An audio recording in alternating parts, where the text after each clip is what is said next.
नमस्कार दोस्तों, मैं हूं आरजे प्रवीण और हमारे चैनल एक कहानी में आपका स्वागत है। कैसा लग रहा है ये चैनल हमें कमेंट सेक्शन में आप जरूर बताइएगा। और इसी के साथ चलिए आज की कहानी शुरू करते हैं। अच्छा, आपने सुपर हीरोज की फिल्में बहुत देखी होंगी, तो आप उनके सुपर पावर के हिसाब से जरूर बता सकते हैं कि जब लिस्ट बनेगी तो सबसे पहले किसका नाम आएगा। पर जब हम देवताओं की बात करते हैं तो उस लिस्ट में सबसे पहले किसका नाम आता है, क्या आपको पता है? तो चलिए इस खास मौके पर श्री गणेश करते हैं गणेश जी के महिम वंदन के साथ में। एक ऐसे भगवान जिनका नाम सबसे पहले लिया जाता है। चाहे कोई भी पूजा हो या मंगल अनुष्ठान, सबसे पहले पूजा इन्हीं की होती है। पर ऐसा क्यों होता है, क्या आप जानते हैं? गणेश जी महाराज बुद्धि के देवता हैं। हर काम की शुरुआत के पहले बुद्धि का उपयोग आवश्यक है और बुद्धि देने वाले भगवान गणेश ही तो हैं।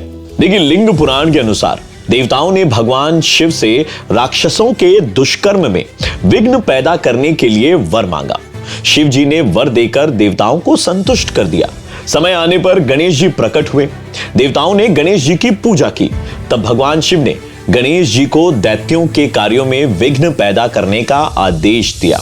इसलिए हर मांगलिक काम और पूजा पाठ में नकारात्मक शक्तियों की रुकावटों से बचने के लिए विघ्नेश्वर गणेश जी की पूजा हमेशा की जाती है। अब एक और कहानी है जो गणेश जी के जन्म से जुड़ी है। वो काफी ज्यादा प्रचलित है। शिव पुराण में इसी कहानी के बारे में हम सबको बताया गया है। शिव पुराण की कथा के अनुसार एक बार माता पार्वती स्नान करने से पहले अपने पुत्र गणेश को उन्होंने आदेश दिया कि जब तक मैं नहाकर न निकलूं तब तक किसी और को अंदर मत आने देना। बालक गणेश जो है वो अपनी माता की आज्ञा का पालन करते हुए बाहर पहरेदारी करने लगे। तब भगवान शिव वहां आए तो बालक ने उन्हें अंदर जाने से रोक दिया और कहा कि आप अंदर नहीं जा सकते। शिव जी ने गणेश जी को बहुत समझाया कि पार्वती मेरी ही पत्नी है, पर गणेश जी नहीं माने। तब शिव जी ने गुस्से में आकर गणेश जी की गर्दन अपने त्रिशूल से काट दी और अंदर चले गए। जब पार्वती जी ने शिव जी को अंदर देखा तो कहा कि आप अंदर कैसे आ गए? मैं तो बाहर गणेश को बिठाकर आई थी। तब शिव जी ने कहा कि मैंने उसका सर काट दिया। तब पार्वती जी ने कहा कि जब तक आप मेरे पुत्र को वापस जीवित नहीं करेंगे तब तक मैं यहां से नहीं चलूंगी। शिव जी ने पार्वती जी को मनाने की बहुत कोशिश की, पर पार्वती जी मानी नहीं। सारे देवताओं ने मिलकर पार्वती जी को मनाया, पर कोई फायदा नहीं हुआ और पार्वती जी अपनी प्रतिज्ञा पर अड़ी रही। तब शिव जी ने विष्णु भगवान से कहा कि किसी ऐसे बच्चे का सिर लेकर आए जिसकी मां अपने बच्चे की तरफ पीठ करके सो रही हो। विष्णु जी ने तुरंत गरुड़ जी को आदेश दिया कि ऐसे बच्चे की खोज करके तुरंत उसकी गर्दन लाई जाए।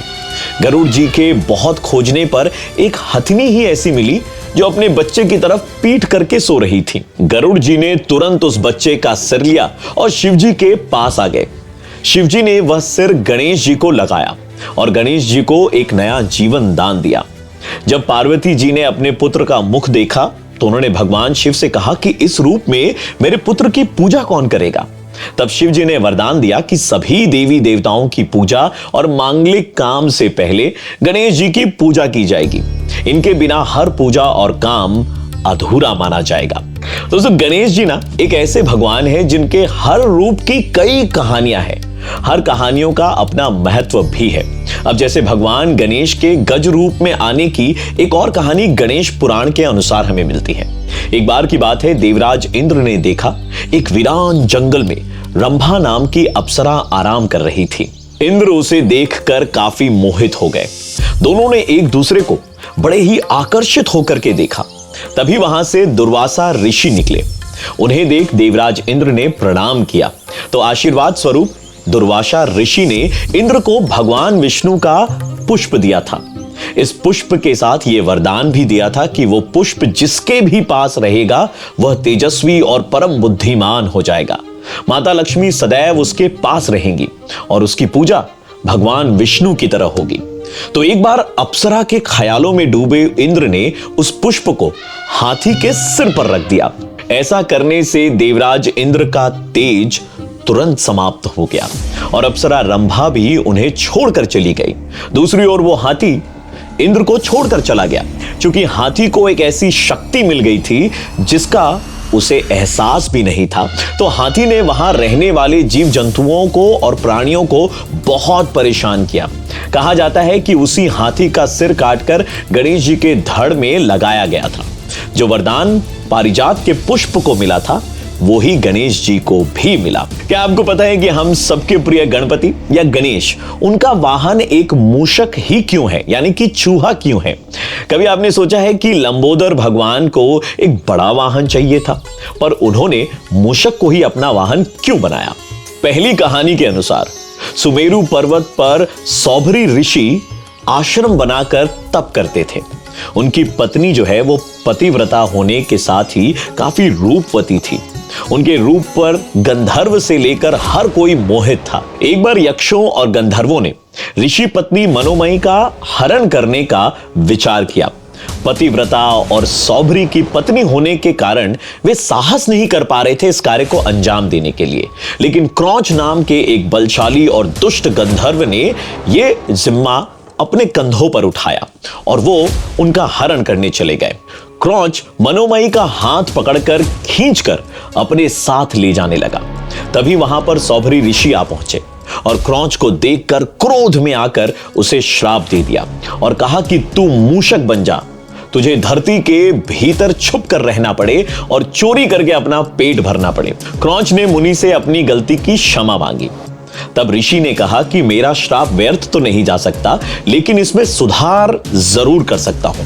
इस श्राप के कारण तुम्हें बहुत सम्मान मिलेगा। एक कथा के अनुसार एक बार गजमुखासुर नाम के राक्षस ने अपने बाहुबल से देवताओं को बहुत परेशान कर दिया था। सभी देवता एक साथ भगवान गणेश के पास मदद मांगने पहुंचे। तब भगवान गणेश ने उन्हें गजमुखासुर से मुक्ति दिलाने का भरोसा दिलाया। चूंकि गजमुखासुर को वरदान था कि वो किसी भी अस्त्र शस्त्र से नहीं मारा जा सकता, इसलिए गणेश जी ने उसका अंत करने के लिए अपना एक दांत तोड़ दिया और उसी से युद्ध करने लगे। श्री गणेश ने टूटे दांत से गजमुखासुर पर ऐसा प्रहार किया कि वो घबराकर चूहा बनकर भागा, लेकिन गणेश जी ने उसे पकड़ लिया। मृत्यु के भय से वह क्षमा मांगने लगा। तब श्री गणेश ने मूषक रूप में उसे अपना वाहन बना लिया। तो हमारे गणेश भगवान की कहानी यहां खत्म नहीं होती है। जल्द ही मिलेंगे हम उनकी कई अनूठी लीलाओं और कहानियों के साथ में। तब तक आप हमारे चैनल के साथ में बने रहें और चैनल को सब्सक्राइब जरूर करें। कमेंट सेक्शन में लिख के बताइएगा कि एक कहानी के आज के इस शो में आपको ये कहानी कैसी लगी। तब तक के लिए नमस्कार।